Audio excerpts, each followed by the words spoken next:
Hello, you wonderful people, and welcome to another episode of Super-Fanta-Fi. This being a show where we talk about TV shows of the supernatural, fantasy, and/or science fictional genre. For today's episode, I'm going to talk about the season finale of the InBetween. A great season finale. So many interesting things went down in this episode, so let's break it down. Which I think is kind of interesting because it all starts off with Cassie having a dream.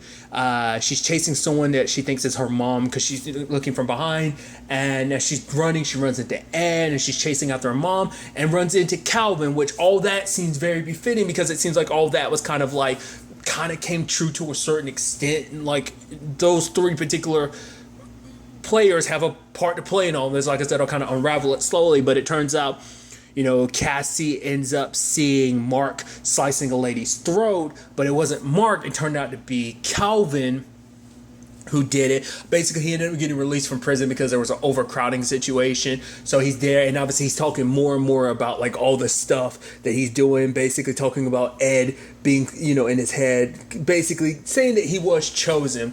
And so now it turns into this whole conversation like, okay, so like what the hell is going on? Tom ends up bringing it up to Damien and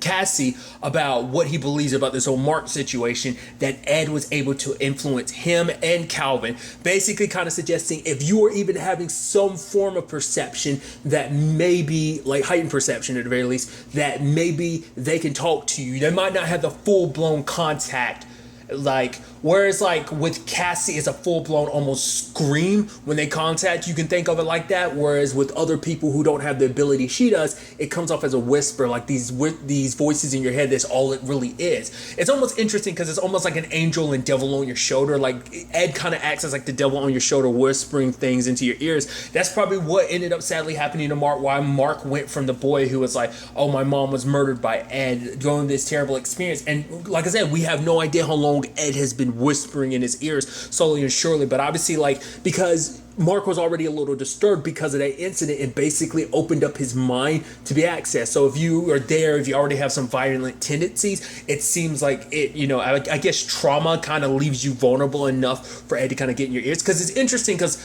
what does that say about the cop he was whispering to? Maybe it's just kind of the job as a cop being traumatic, or maybe it's just because he ends up using that cop's child and being like, oh, you should be worried about it. So I guess the trauma of being scared as a parent. So I guess heightened emotions as well as trauma all makes it possible for Ed to potentially get inside of your head, because you have the whole thing of Mark faking him having a heart attack so that he could be taken to this hospital where he can then end up escaping, because it was all planned out, because he's also working with the woman Deborah, which it turns out Deborah is the woman that Cassie had a vision of Mark snapping her neck, and so it's or just straight up killing her. So it's wait, what's going on there?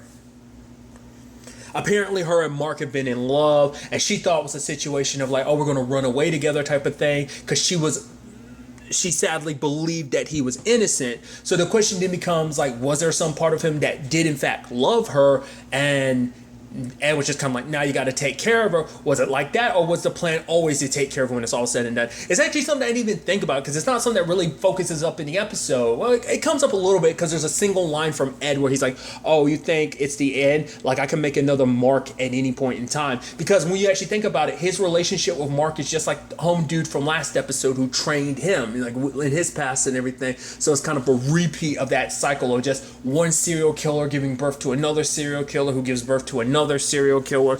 It's just this never kind of ending cycle of darkness and death type of situation.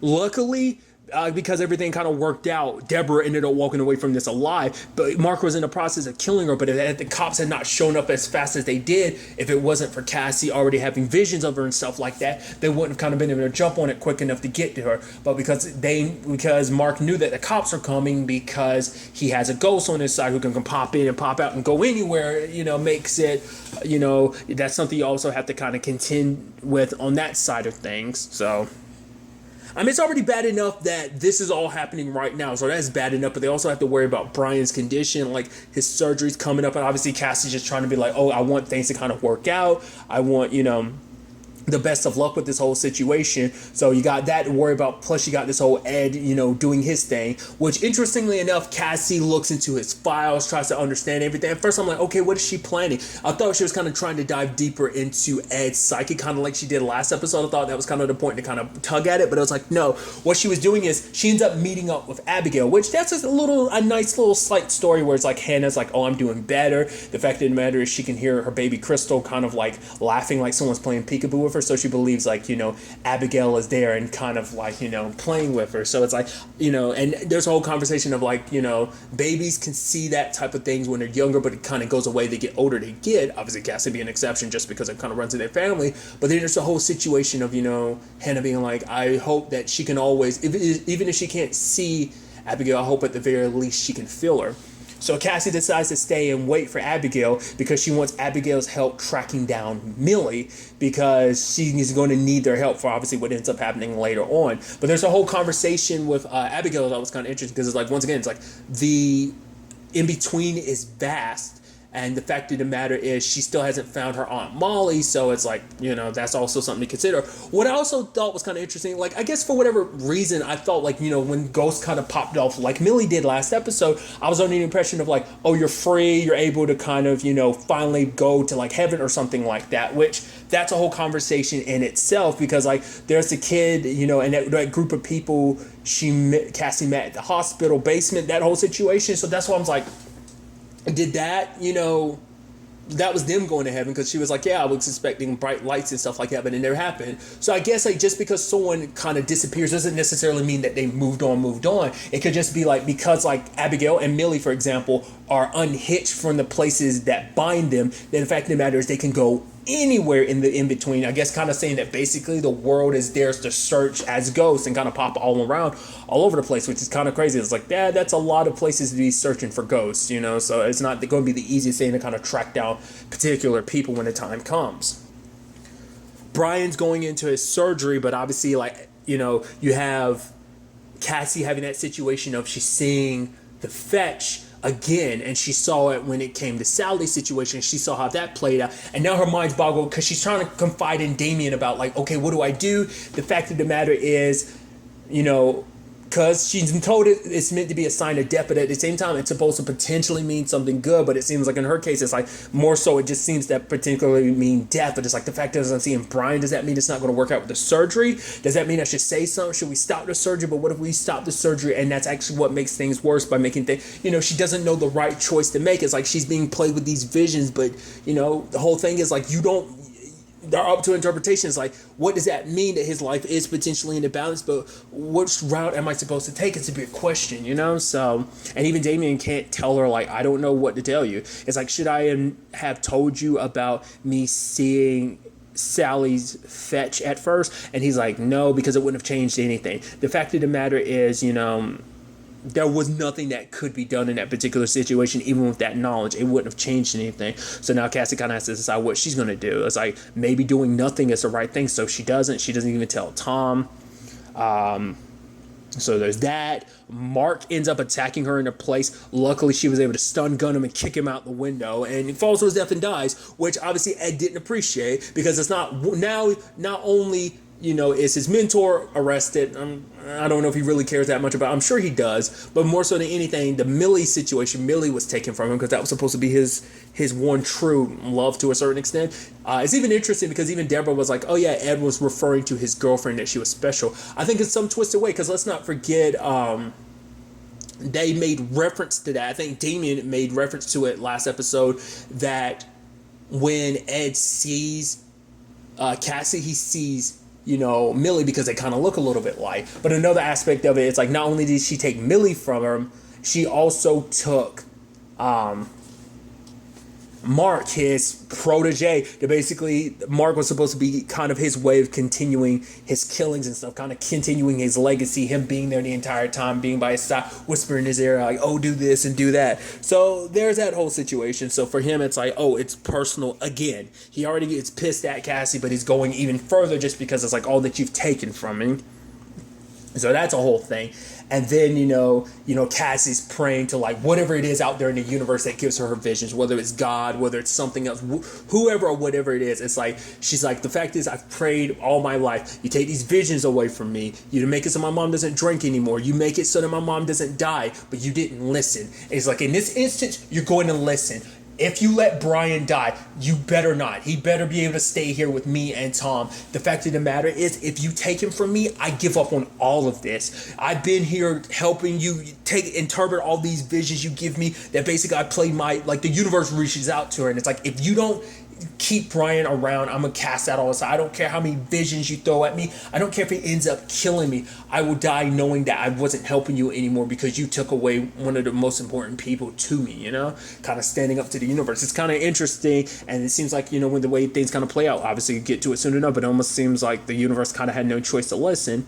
But then you have good old Ed show up. Now, Ed brought up some interesting stuff. I thought, it's like, okay, she's like, Cassie's like, even for an instant, was there some truth to what he says? And even admits, yeah, there kind of was. I think there might have been a part, because Ed did do good stuff here and there. Like, it didn't seem like he was necessarily off doing this, like, serial killer stuff. It would seem like, hey, he was helping Cassie little by little. He was even like, oh, we were partners. But she's like, we were never partners. But the fact is, he was like, for a small point, I thought like that until Millie showed up to be like, to remind and show Cassie, is like, no matter what he says, this is who he really is, and showed visions of him younger and what he did and what he was capable of. And remind her, it's like, yeah, don't forget all those women he murdered too. Like I said, she kind of let it slide into her. And like I said, even I as an audience member kind of like, right, let's not forget Ed is a shitty person. He is a monster. But I let that slide because he kept doing good. I was like, oh, I kind of had tunnel vision with kind of the good that he was doing. Cassie kind of bounced back and forth, but still that tunnel vision kind of started affecting her as well. But ever since Millie showed up to be like, no, this is who he really is, he was like, oh yeah, why deny what I really am? I spent so much time doing it. So it's like, no, I'm going to embrace it here and there, in the past, and in here when I was alive, and here when I'm dead. Why deny what I am? But Cassie isn't going to she's like, you know what? You're going to go to the dark place. And she said some interesting things that I really like, where it's like, basically, Ed has kind of been tiptoeing through the in-between because the dark place is where he's supposed to be. You're trying to avoid the universe knowing, like, whoa, you aren't where you're supposed to be, So I guess the in-between is meant to be for people where it's like where they kind of stand, where it's like people who are who have unfinished business, but also like they have, they're waiting for the unfinished business to be done so that they can move on to essentially the good place. But it's like people like him, it's like, nah, you deserve to kind of go down. I was almost surprised. I was almost wondering, because like the way she was asking for Millie's help, I thought she was going to go about it the way like they helped get rid of that stalker, who was once again Philip from Travelers, TV show, like that particular dude, like how Ed handled that. I was wondering if they were going to do this. I was wondering if they were going to do the same thing to Ed. I thought that was the whole point. But then, like, Abigail shows up and she's pushing Ed back a little bit, but then Millie shows up and then all of his victims show up. Abigail is keeping him in place with her powers, and everyone else is basically dragging him down. It's just kind of like your soul is there. It's like, I don't think it's a necessarily situation of like, I guess because even that stalker dude, when he died, like we saw him kind of turn, like his body part kind of like his ghostly form kind of ripples, like not ripples, but kind of shreds apart and goes black and kind of disappeared. You see kind of a similar thing happen to Ed. So it's more so a situation of them grabbing your soul and pushing you down to what is essentially the very, very bad place. So I'm guessing he's there along with Ed now, which is kind of funny. Like you play the good guy in that situation, but you're still a terrible, terrible, terrible person. And the fact is you couldn't be left unchecked because like he even said it himself, like, how long do you think it's going to take me to get another mark? A month, maybe a year. Eventually I'm going to go back and continue what I'm doing. Like there was no changing for him. He was set in his ways. He was always a terrible person. He was always going to be. There was no changing for him. It's like, so this is where you need to be, where you're going to not hurt any more people. So I thought that was nice. And then we had the interesting conversation with Abigail where she was like, oh yeah, there was a lady that helped named Claire. It's like, wait, what? That's my mom.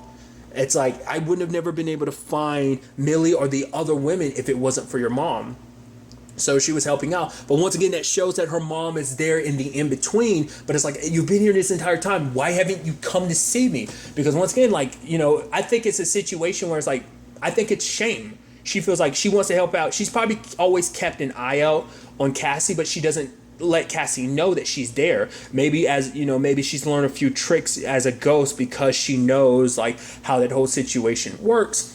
Or maybe some subconscious level Cassie's been keeping her away. I doubt it, but I think it's more so on her part because she's shamed that what she did, like how she dealt with everything, and now she sees how Cassie deals with everything. I'm sure she's proud of her, and it's like, you know, she needs a helping hand stopping a monster like Ed. I'm going to help her whatever way I can. So I thought that was kind of interesting, you know, and it's like, hey, if you ever see my mom again, tell her not to be a stranger. So, because as we know, Cassie over the course of this season has been working on like her issues with her mom and slowly kind of working things out. I mean, even throughout the episode, she was wearing her mom's necklace. Maybe that kind of slightly puts her more in tune with her mom. Maybe even that dream wasn't just a dream. Maybe her mom kind of, you know, because as, you know, someone had pointed out, like obviously ghosts can push visions on you because that's kind of their whole thing anyway. But like, you know, because like I didn't like the vision with the missing eyes and stuff like that, it didn't click in my head until someone told me. It's like, oh yeah, Ed was most likely the one to give her the vision. Like obviously ghosts give you visions and stuff like that. Obviously that's something we've learned over the course of the series, but it's like, you know, because I think in my head I just think like a ghost has to come to you first and then give you the vision, but it doesn't necessarily have to work like maybe they can be farther away to kind of implant the vision. And I think her mom kind of incepted her dreams and kind of put that on motion because like I said, it all kind of like ended up being a part of the episode, whether it be Calvin, whether it be Ed, or whether it be her mom herself. So that was really interesting. A scary moment though is where it seems like Brian might have died because Cassie sees another fetch, but then it's like things kind of went bad in the surgery. Obviously Damien's there to kind of support Tom and Cassie, but fortunately when it's all said and done, Brian is okay. The surgery went through. The fact is his heart did stop for 15 seconds, but they were able to bring him back. So, you know, it kind of works out happily. You know, it's like, you know, the universe kind of keeps going because it's, you know, sadly things didn't end up happily for Damien, but it's like, no, the fact of the matter is I got that little extra time with Sally, and that's more than I can ask for. You know, like being able to get that is a blessing all on its own. So yes, but the universe keeps moving on. The fact of the matter is you still have the person you care about, so kind of take full advantage of it. So they're there by Brian's side, but then you had the cliffhanger at the ending where you have Cassie turning towards a mirror and she sees, interestingly enough, some dude instead of Brian's reflection, that dude being played by Christopher Heyerdahl, which's been in so many damn things. The TV show Sanctuary, NBC related wise, he was in Midnight Texas. He played, wasn't the character's name Hightower? So there's that. But also I think because like it's under the umbrella of NBC, is also Sci-Fi, which he currently plays Sam in Van Helsing. So that's probably the most recent thing he's done, or at least currently in the process of doing. So there's that whole thing. So I was like, okay, so wait, what the hell does that mean? And she's still talking to Brian. So in that 15 seconds that Brian was dead, someone popped up and possessed his body, maybe? I mean, is that a new element to this whole situation? Just you don't have to be fully dead for someone to possess your body. So does Brian not know? Was this actually part of a long play? Like, are we going to start thinking that medical conditions like a tumor was actually like some negative energy spit his way so that he could be like in his position to be possessed? Maybe someone kind of like did a little extra, because as we know, ghosts can affect humans, so like maybe someone else did a little extra to kind of stop his heart in that moment, making it possible for him to be possessed. This is me kind of going full-blown conspiracy theory, like, you know, ghost conspiracy theories. I know, but that's where my mind sets at. But I think that's what that means. I think it's just like, because even a person being like, oh, you're Cassie, it's like, oh, your mom. It's like, how the hell do you know? So he must be someone that Cassie's mom had crossed paths with in the past, or because I would assume so, because like obviously she's kicking it in the in-between, so how would you not know, how would you know her any other way? So he must at the very least be, or maybe he was a ghost, not necessarily from the dark place that found its way up, because I think once you go to the dark place, there's no coming back. So he was probably kicking it in the in-between, and obviously the hospitals are covered with a whole bunch of ghosts, so maybe he's a ghost that ended up, like the question then becomes like, was he a good guy, is he a bad guy, like what's going to happen? Does that mean Brian potentially would have like a split personality thing going on, where it's kind of like at moments he'd be himself, maybe he'd black out, but everyone would be under an assumption like, oh, maybe this has something to do with his tumors. Maybe there's some long-lasting effects from it. But then it turns out there's something else. Maybe this dude's a serial killer, and that turns into a whole problem with Brian kind of getting accused of all this, even though it's not Brian. Like, I mean, does that mean like performing exorcisms? Would Cassie be able to do that? Would someone else have to do it? Like, what is the extent of that whole situation? That would be a question we would potentially see in season 2.